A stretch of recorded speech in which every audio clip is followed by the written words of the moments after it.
और बीजेपी के द्वारा एक लंबे समय से पिछड़े वर्ग के लोगों को हिंदू मुसलमान की लड़ाई के नाम पर गुमराह किया जा रहा है और हिंदू मुसलमान की लड़ाई के नाम पर गुमराह करके पिछड़े वर्ग के लोगों को उनके हक अधिकारों से वंचित करने का काम एक लंबे समय से हो रहा है।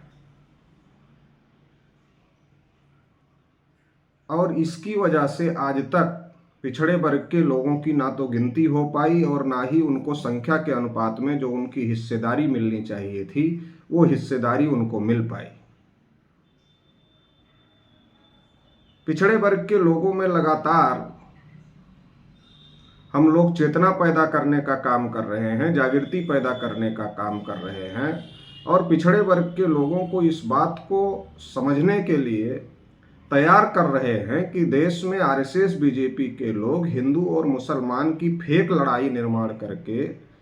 झूठी लड़ाई निर्माण करके इस देश में ओबीसी के असल मुद्दे को, एससी एसटी के असल मुद्दे को दबा रहे हैं और इनके हक अधिकारों पर कब्जा 3.5% के ब्राह्मण लोग कर रहे हैं। आरएसएस अपने को हिंदुओं का संगठन कहता है, लेकिन वास्तविकता ये है कि आरएसएस हिंदुओं का संगठन नहीं है। आरएसएस 3.5% ब्राह्मणों का वर्चस्व स्थापित रखने वाला संगठन है और वो उसके लिए काम करता है। उसके लिए वो एक लंबे समय से हिंदू के नाम पर ओबीसी एससी एसटी के लोगों को गुमराह करता आया है। वो ओबीसी एससी एसटी को हिंदू तब कहता है जब उसको चंदा लेने की ज़रूरत होती है, जब उसको वोट लेने की ज़रूरत होती है, जब उसको मुसलमानों से लड़ाई झगड़ा करवाने की ज़रूरत होती है। तो बजरंग दल जैसे जो उसके संगठन हैं, जिसमें बहुत बड़ी संख्या में ओबीसी के लोग हैं, तो उन लोगों को आगे करने का काम आरएसएस के लोग करते हैं और हिंदू मुसलमान की लड़ाई करवा करके देश में जो ओबीसी एससी एसटी के असल मुद्दे हैं उन मुद्दों से ओबीसी एससी एसटी का ध्यान भटकाते हैं, उन मुद्दों को दबाते हैं और हिंदू मुसलमान के नाम पर पोलराइज करके 3.5% ब्राह्मण ओबीसी एससी एसटी का समर्थन लेकर के इस देश की सत्ता में आते हैं और इस देश की सत्ता में आकर के उनके ही हक अधिकारों को खत्म करने का काम करते हैं। और जब उनको हक देने की बात होती है तो उन्हें किसी प्रकार का अधिकार नहीं दिया जाता है। उदाहरण के तौर पर जैसे बाबरी मस्जिद और राम जन्मभूमि का आंदोलन चलाया गया। बाबरी मस्जिद और राम जन्मभूमि का आंदोलन आरएसएस के द्वारा चलाया गया और इस आंदोलन में विनय कटियार, कल्याण सिंह, उमा भारती, प्रवीण तोगड़िया, रितंभरा जैसे तमाम बड़े बड़े लोगों को सामने किया गया, पिछड़े वर्ग के लोगों को सामने किया गया और पिछड़े वर्ग के लोगों को सामने करके इस लड़ाई को लड़ा गया। ये वो दौर था जब पिछड़े वर्ग के समझदार लोग इस देश में लड़ाई लड़ रहे थे कि उनका मंडल कमीशन लागू होना चाहिए और उनको संख्या के अनुपात में हिस्सा मिलना चाहिए। जब वो इस लड़ाई को लड़ रहे थे, अपने आरक्षण की लड़ाई को लड़ रहे थे, अपनी नौकरियों की लड़ाई को लड़ रहे थे, अपने हक की लड़ाई को लड़ रहे थे, तो इस लड़ाई से ओबीसी का ध्यान भटकाने के लिए आरएसएस बीजेपी के लोग मंदिर मस्जिद के विवाद में ओबीसी को लेकर जा रहे थे। मंडल की लड़ाई को दबाने के लिए कमंडल की लड़ाई को तेज किया गया और उसका नतीजा ये हुआ कि मंडल कमीशन की एक सिफारिश मुश्किल से लागू हो पाई और बाकी सिफारिशें लागू नहीं हो पाई। इससे ओबीसी को बहुत बड़ा नुकसान हुआ और ओबीसी को जो लाखों नौकरियां मिलने वाली थी वो लाखों नौकरियों से ओबीसी वंचित रह गया, अपने हक से ओबीसी वंचित रह गया और उन पर ब्राह्मणों ने और तथाकथित ऊंची जातियों का कब्जा आज भी बरकरार है। वहीं दूसरी तरफ जिस राम मंदिर की लड़ाई तमाम पिछड़े वर्ग के लोगों को आगे करके आरएसएस के द्वारा लड़ी गई, जब उस राम मंदिर का ट्रस्ट बनाया गया तो एक भी ओबीसी को उसमें शामिल नहीं किया गया और सारे जो ओबीसी के लोग उस समय मंदिर की लड़ाई लड़ रहे थे उनका इस्तेमाल कर लिया गया और उनको फेंक दिया गया, उनको मंदिर के ट्रस्ट में शामिल नहीं किया गया। तो इससे ये बात प्रमाणित हो गई कि आरएसएस हिंदू केवल इस्तेमाल करने के लिए कहता है ओबीसी एससी एसटी को, लेकिन उसको जब हक देने का समय आता है तब ओबीसी एससी एसटी के लोग हिंदू नहीं होते हैं, क्योंकि ब्राह्मणों ने अपने ग्रंथों में पहले लिखा है कि ये ओबीसी के लोग, एससी एसटी के लोग ये शूद्र हैं और इनको शूद्र और अछूत घोषित किया हुआ है। तो इसलिए इन लोगों को वो कोई स्थान नहीं देते हैं, केवल इनका इस्तेमाल करने का काम करते हैं। एक लंबे समय से जब हम लोग ये बात ओबीसी एससी एसटी के लोगों को समझा रहे हैं तो लोग इन बातों को समझ रहे हैं, और इन बातों को समझने का नतीजा ये हुआ कि लोग आरएसएस के जाल से बाहर निकलने की कोशिश कर रहे हैं। पिछड़े वर्ग के लोग भी बहुत बड़े पैमाने पर आरएसएस के जाल से बाहर निकल रहे हैं। शेड्यूल कास्ट शेड्यूल ट्राइब के लोग भी उसके जाल से बाहर निकल रहे हैं। तो इसका नतीजा ये हुआ कि जब 2024 के लोकसभा के चुनाव हुए तो उसमें पिछड़े वर्ग के लोगों ने, जो उनके अंदर जागृति आई थी अपने हक अधिकारों के प्रति, जो उनके अंदर चेतना आई थी उनके हक अधिकारों के प्रति, तो तमाम प्रकार के चुनाव में गड़बड़ियों के बावजूद बीजेपी को पूर्ण बहुमत नहीं मिला, क्योंकि पिछड़े वर्ग के लोगों ने आरएसएस बीजेपी से किनारा करने का काम किया। इससे मोहन भागवत को इस बात का पता चला कि पिछड़े वर्ग के लोग किनारा कर रहे हैं,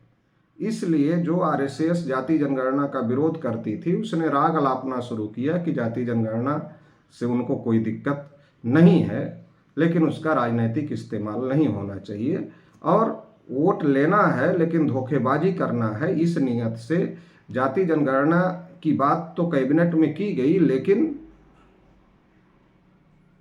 कैबिनेट में पास कर दी गई, लेकिन जब भारत सरकार के द्वारा गजट निकाला गया, नोटिफिकेशन जारी किया गया, तो उस नोटिफिकेशन में जाति जनगणना की बात नहीं की गई और ओबीसी के साथ धोखेबाजी कर दी गई। और जब जनगणना के समय की बात आई तो 2027 से शुरू करने की बात की गई, ताकि कई राज्यों के चुनाव निकल जाए और फिर उसके बाद लोकसभा का चुनाव निकल जाए और इस मुद्दे को ठंडे बस्ते में डाल दिया जाए। तो इस प्रकार से जो आरएसएस बीजेपी के लोग अभी तक पिछड़े वर्ग के लोगों को बेवकूफ़ बना रहे थे, तो अभी उनको लग रहा है पिछड़े वर्ग के लोग बेवकूफ़ बनने के लिए तैयार नहीं हैं। धीरे धीरे उनके अंदर चेतना जागृत हो रही है, तो इसलिए अभी वो मुसलमानों को भी मूर्ख बनाने की दिशा में आगे बढ़ रहे हैं। अभी पिछले दिनों आरएसएस प्रमुख मोहन भागवत ने ये कहा कि इस्लाम जब से भारत में आया है और आगे भी रहेगा। इसको सुनकर बहुत लोग खुश हो रहे हैं, लेकिन आरएसएस प्रमुख मोहन भागवत एक तरफ ये बातें कह रहे हैं, एक तरफ भाईचारा की बातें कह रहे हैं, मगर वो दूसरी तरफ जहाँ जहाँ उनकी सरकारें हैं वहाँ मुसलमानों के साथ क्या हो रहा है। खासतौर से अगर उत्तर प्रदेश को देख लिया जाए तो उत्तर प्रदेश में क्या हो रहा है। उनके घरों पर बुलडोजर चलाने से लेकर तमाम प्रकार की मॉब लिंचिंग से लेकर और तमाम प्रकार के अन्याय और अत्याचार उनके साथ में हो रहे हैं। एक तरफ मीठी बातें करना और एक तरफ जहां इनकी सरकारें हैं वहां मुसलमानों के साथ अन्याय और अत्याचार बड़े पैमाने पर हो रहा है। काशी मथुरा जैसे विवाद पर आरएसएस ने मुसलमानों को एक प्रकार की धमकी दिया है, लेकिन सॉफ्ट भाषा में धमकी दिया है। उन्होंने ये कहा कि संघ तो नहीं जाएगा काशी मथुरा में, लेकिन संघ के कार्यकर्ता हिंदू होने के नाते जा सकते हैं। इसका मतलब ये है कि संघ तो संगठन के नाम पर नहीं जाएगा, लेकिन अपने कार्यकर्ताओं को भेजेगा। और जिस प्रकार से हम लोग देख रहे हैं इस समय जो माहौल बना हुआ है, तो हर मस्जिद, देश में तमाम मस्जिदों पर, और अभी तो पिछले दिनों फतेहपुर में मजार पर जिस प्रकार से हमला किया गया, तो उससे ये बात साबित हो रही है कि जो आरएसएस प्रमुख मोहन भागवत बोल रहे हैं और जो कर रहे हैं, तो दोनों और कथनी और करनी में अंतर है। मीठी वाणी बोलकर जैसे ओबीसी एससी एसटी को फंसा रहे हैं, वैसे मुसलमानों को भी फंसाने की ये बड़ी साजिश है। ये बात मुसलमानों को भी समझने की ज़रूरत है, क्योंकि ओबीसी एससी एसटी के निजीकरण करके उनका आरक्षण ख़त्म कर रहे हैं और नौकरियां ख़त्म कर रहे हैं, उनको उनका हक नहीं दे रहे हैं। लेकिन ओबीसी को जो 27% पर रोका गया है उसको 52% मिलना चाहिए, मगर उसके लिए सरकार आरएसएस की कुछ नहीं कर रही है। लेकिन मोहन भागवत कह रहे हैं कि आरक्षण हमेशा रहेगा। तो जो इस प्रकार की मीठी बातें करके और फिर उसके ठीक विपरीत काम करने का काम जो आरएसएस के द्वारा किया जा रहा है, तो इस प्रकार की जो साजिश है, इस साजिश को ओबीसी एससी एसटी के लोगों को भी समझने की ज़रूरत है और मुसलमानों को भी समझने की ज़रूरत है। दिक्कत यह है कि मुसलमान इस देश में, मुसलमानों को आदेश है धर्म में कि वो मजलूमों का साथ दें, लेकिन दिक्कत है भारत के अंदर कि मुसलमान मजलूमों का साथ देने के बजाय ब्राह्मणों के झांसे में आ गया है और वो तय नहीं कर पा रहा कि उसे किसका साथ देना चाहिए। तो मुसलमानों को लगता है कि इस देश में हिंदू मुसलमान की एकता होनी चाहिए, लेकिन जो हिंदू के नाम पर ठेकेदार बने हुए हैं, तो 3.5% के मनुवादी ब्राह्मण, वो लोग इस देश में मजलूम नहीं हैं, वो जालिम हैं। जबकि मुसलमानों का धर्म ये कहता है कि मजलूमों के साथ खड़ा होना है और मजलूमों के साथ इत्तेहाद कायम करना है, मजलूमों को साथ देना है। लेकिन मुसलमान हिंदू मुस्लिम एकता के नाम पर जालिमों के साथ में एकता करने की कोशिश करते हैं, जिसका नुकसान बड़े पैमाने पर मुसलमानों को इस देश में हो रहा है। और इस देश में जो वास्तविक मजलूम हैं वो देश में ओबीसी एससी एसटी के लोग हैं, जिनको इस देश में ब्राह्मणवादी और मनुवादी व्यवस्था के द्वारा शूद्र बनाया गया था, अछूत बनाया गया था, तमाम प्रकार के मौलिक अधिकारों से वंचित किया गया था और आज भी उनके ऊपर बड़े पैमाने पर अन्याय अत्याचार हो रहा है। कहीं घोड़ी पर चढ़ने की वजह से पीटा जा रहा है, कहीं घड़ा मटका छूने की वजह से हत्या हो रही है, कथा भागवत कहने की वजह से मूत्र छिड़का जा रहा है। तो इस प्रकार से जो अन्याय और अत्याचार हो रहा है, ये जो मजलूम हैं और 75 साल से मुसलमानों को जिस प्रकार से इस देश में अन्याय अत्याचार किया गया, उसकी वजह से मुसलमान भी इस देश में मजलूम हो गया है। तो इसके आधार पर मजलूम और मजलूम में अगर एकता होती है, जो कि मुसलमानों के लिए उनके धर्म में आदेश है कि मजलूमों का साथ देना चाहिए, तो देश में जो एससी एसटी ओबीसी हैं और जो मुसलमान हैं, अगर ये एकजुट होते हैं तो इससे देश में जो जालिमों का राज है और जो इस देश में नाइंसाफ़ी का निज़ाम कायम किए हुए हैं, उस राज को ख़त्म किया जा सकता है और इंसाफ कायम किया जा सकता है। इंसाफ क्या है कि समता, स्वतंत्रता, बंधुता और न्याय होनी चाहिए। जिसकी जितनी संख्या उसको उतना हक मिलना चाहिए। तो इस प्रकार का अगर राज स्थापित करना है तो इसके लिए मजलूमों में एकता की ज़रूरत है। नहीं तो आरएसएस की अगर मीठी बातों में ओबीसी एससी एसटी के लोग आएंगे या मुसलमान आएंगे तो इससे